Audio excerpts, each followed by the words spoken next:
Kirk Douglas, from Assur Danielovich to Hollywood's reluctant gladiator. General, I've sworn statements from Captain Nichol with your artillery spotter, Captain Rousseau, the battery. Before he was Spartacus, before he became one of Hollywood's fiercest icons, he was Assur Danielovich, the son of a poor Jewish ragman who barely spoke English. Born in 1916 in the small town of Amsterdam, New York, Kirk Douglas grew up in the kind of poverty that shaped character quickly and without mercy. His parents had fled anti-Jewish violence in what was then part of the Russian Empire, hoping for peace and a better future in America. Instead, they found themselves in the margins. Kirk, the only boy among 7 sisters, would later recall how he was mocked for his accent, his religion, and his father's dirty profession of collecting and reselling scraps. Despite the hardship, or perhaps because of it, young Assur was determined to rise. He wrestled in high school, earned a scholarship to college, and worked countless jobs to support himself from janitor to waiter to fruit picker. He was hungry not just for food, but for something more lasting. He found it in performance. After graduating from St. Lawrence University and attending the American Academy of Dramatic Arts in New York City, he stepped onto the path that would eventually lead him to the silver screen. A classmate of Lauren Bacall, he would later credit her with helping him land his first audition. But even as he changed his name to Kirk Douglas at the urging of studio executives who insisted Assur Danielovich was too foreign, he never changed the fire inside him.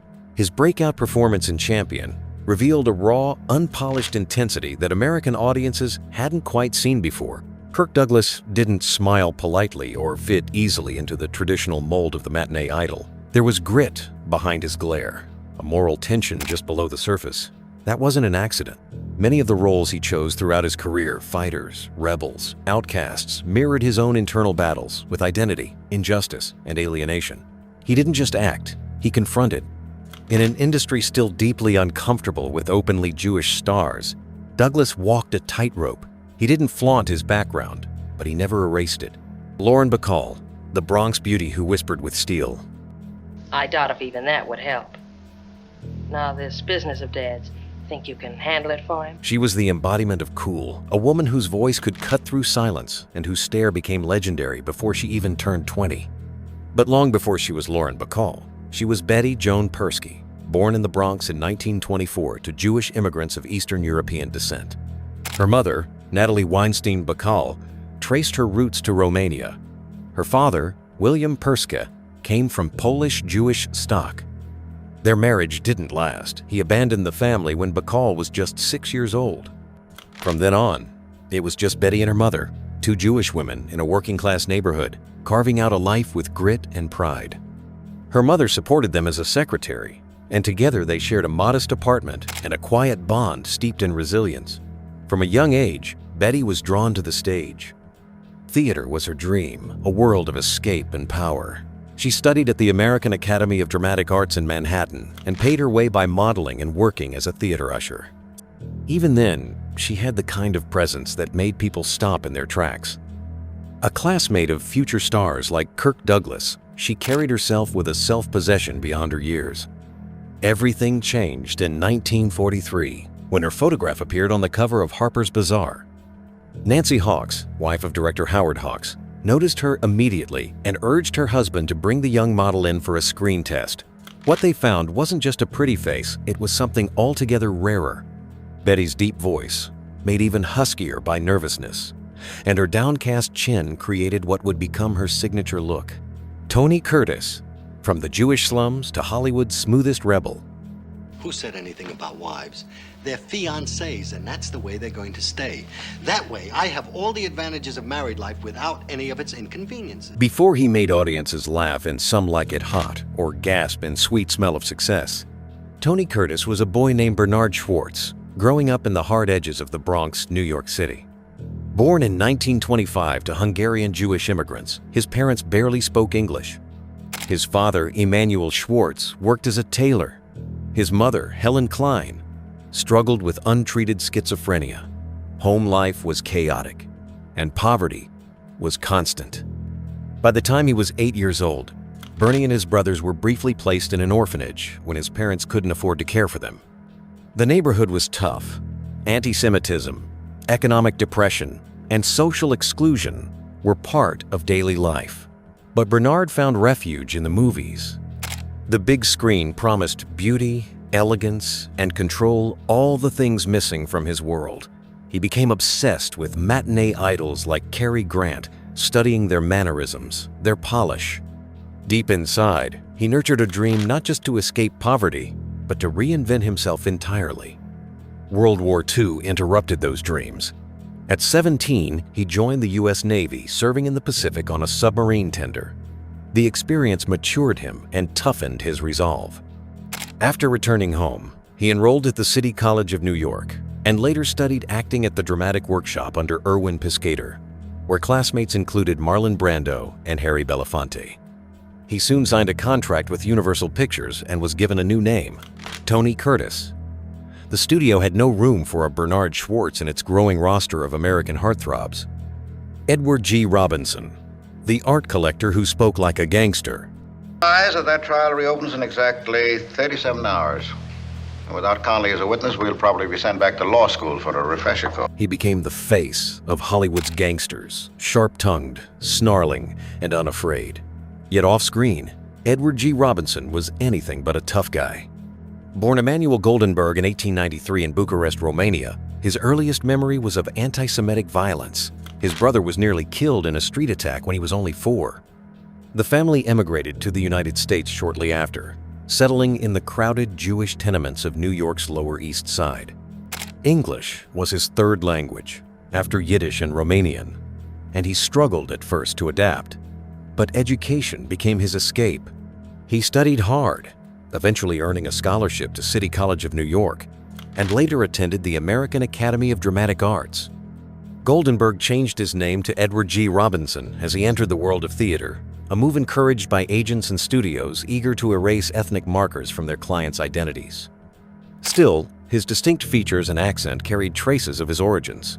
The name may have changed, but the past was never far behind.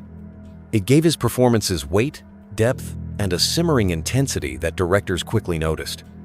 He found his first major success on Broadway, but it was Hollywood's call in the 1930s that made him a star.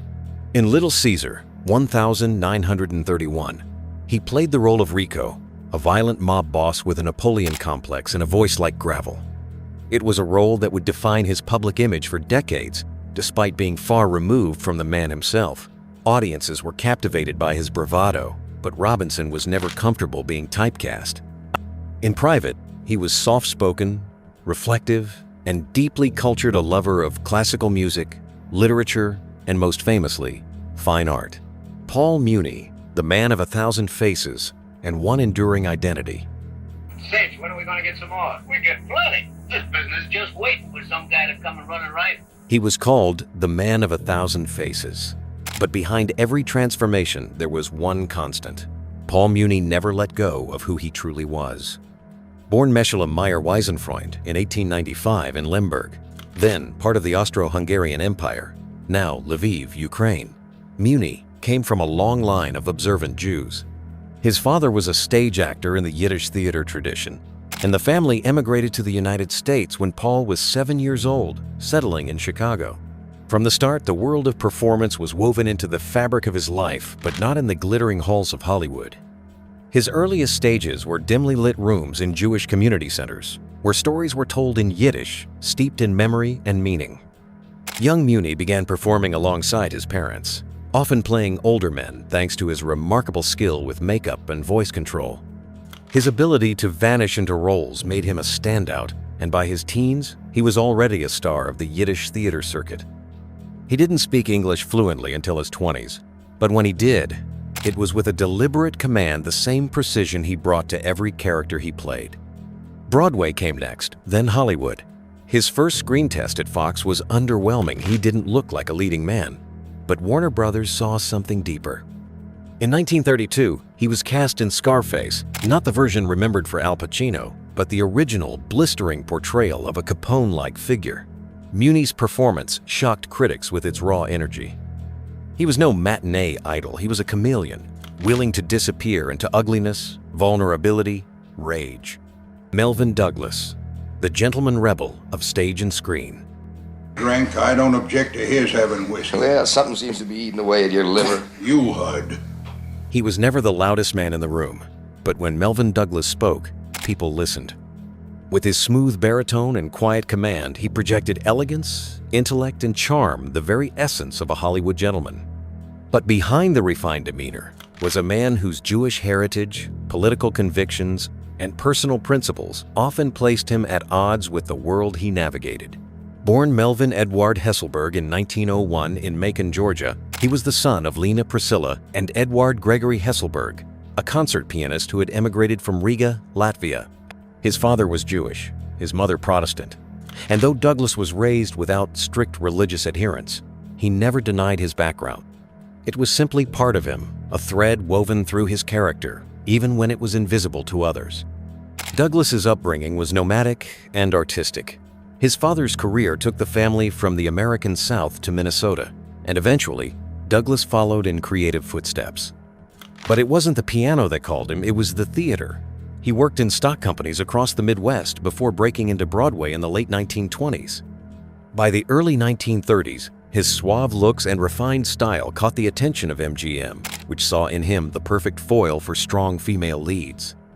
His early Hollywood roles often paired him with powerful women, Greta Garbo in Ninotchka, Claudette Colbert in She Married Her Boss, and Joan Crawford in The Gorgeous Hussy. He played diplomats, professors, and urbane lovers, always dignified, never domineering. Unlike many actors of his time, Douglas didn't seek stardom through machismo or melodrama. His appeal was cerebral. He brought moral gravity to every line, a presence that suggested thoughtfulness over vanity.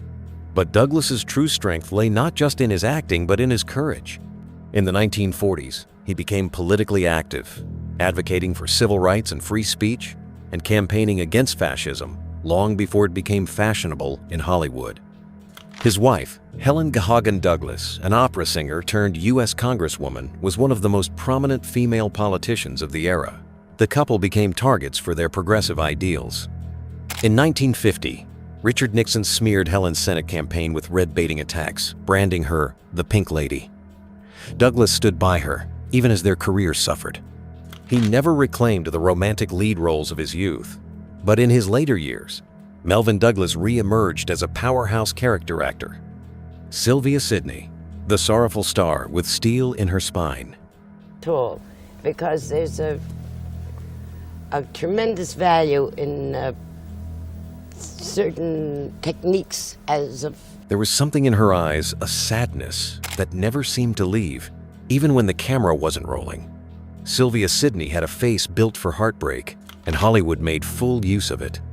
But behind that melancholy beauty was a woman of astonishing grit, an actress who carried her Jewish roots quietly but fiercely through one of the most male-dominated and typecasting eras in film history. She was born Sofia Kosso in the Bronx in 1910, the daughter of Russian Jewish immigrants. Her mother, Rebecca Saperstein, later remarried and gave Sylvia the surname of her stepfather, Sigmund Sydney. Like many children of immigrants, Sylvia was caught between identities, the American dream, and the Yiddish lullabies, the world of opportunity and the quiet echoes of trauma brought over from Eastern Europe. From a young age, she showed a spark of independence. She had no interest in a conventional life. Acting became her calling, and she pursued it with singular intensity. By her late teens, she had trained at the Theatre Guild School for Acting and begun working in stage productions. Her screen presence was undeniable. She was petite, with dark, expressive eyes and a natural vulnerability that directors loved.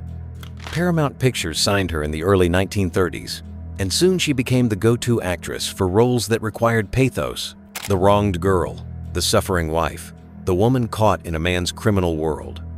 In An American Tragedy, Fury, and You Only Live Once, she brought a sense of realism and emotional urgency rare for the time.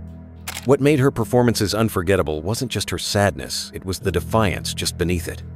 Sylvia Sydney didn't play victims, she played survivors. Her characters often endured injustice, but never lost their dignity. That strength came from somewhere real. Off-screen, she was notoriously uncompromising. She clashed with studio executives, refused roles that insulted her intelligence, and demanded fair treatment in an industry that offered little of it to women and even less to Jewish actresses who refused to assimilate. In a 1936 interview, she said bluntly, "I don't want to play dolls. I want to play people."